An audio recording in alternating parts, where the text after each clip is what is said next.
first place you can see up on the map is Babylon, ancient Babylon.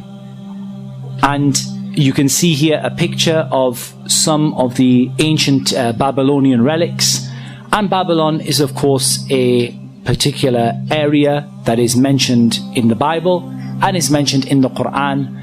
And the people of ancient Babylon were known for a particular kind of magic, and that is that they were well known for their use of stargazing and magic.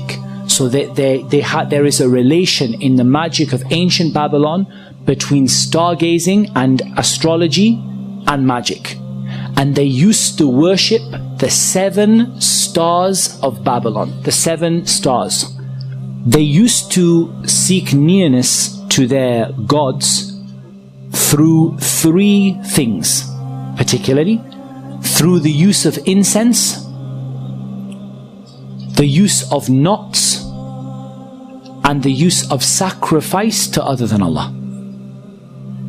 Now we come to Egypt.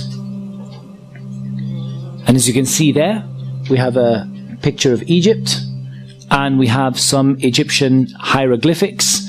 The Egyptians were well known for using in their magic hieroglyphics, symbolism, and magical words.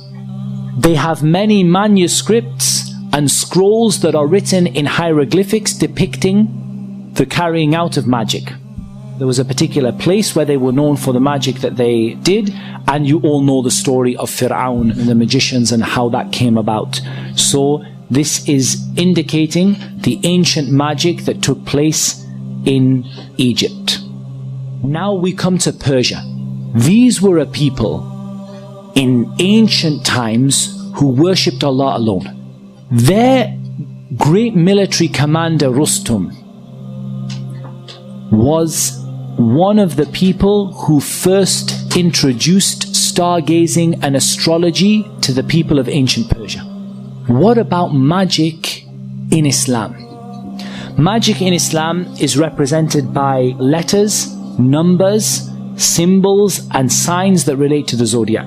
They added to the ancient magic of Egypt, Babylon, and Persia, they added disgracing the Quran and attacking the Quran.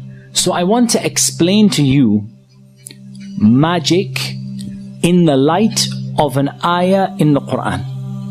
And that ayah in the Quran is the 102nd ayah in Surah Al-Baqarah. And Allah subhanahu wa ta'ala says, and they followed instead what the devils had recited during the reign of Sulaiman. It was not Sulaiman who disbelieved, but the devils disbelieved, teaching people magic, and that which was revealed to the 2 angels at Babylon, Harut and Marut. But the 2 angels do not teach anyone unless they say we are a trial, so do not disbelieve by practicing magic.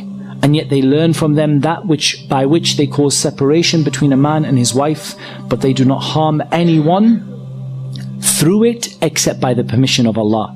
And they learn what harms them and does not benefit them. But the children of Israel certainly knew that whoever purchased the magic would not have any share in the hereafter, and wretched is that for which they sold themselves if they only knew. 5 points I want us to take out of this ayah. Number 1, magic is something that can be learnt. Magic is not something that you are born with. Number 2, magic is an act of disbelief. Number 3, magic causes real and significant harm. It does not just cause illusions. It doesn't just cause you to see something that's not there. Number 4, there is no harm without the permission of Allah.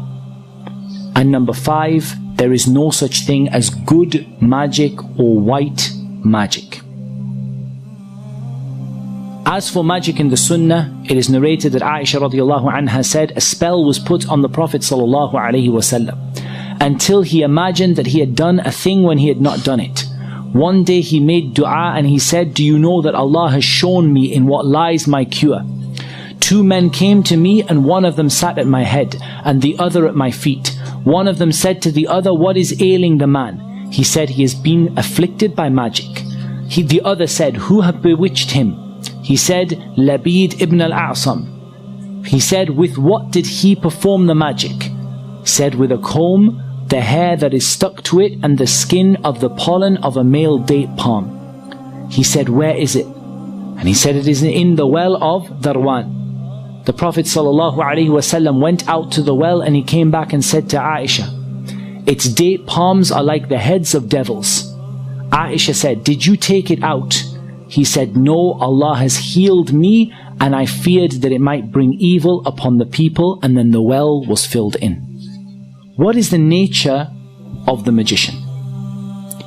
The nature of the magician is that a person cannot become a magician until they reach the highest forms of disbelief from which there is rarely any return. The shaitan lures them with promises of riches and fame, begins by asking very little.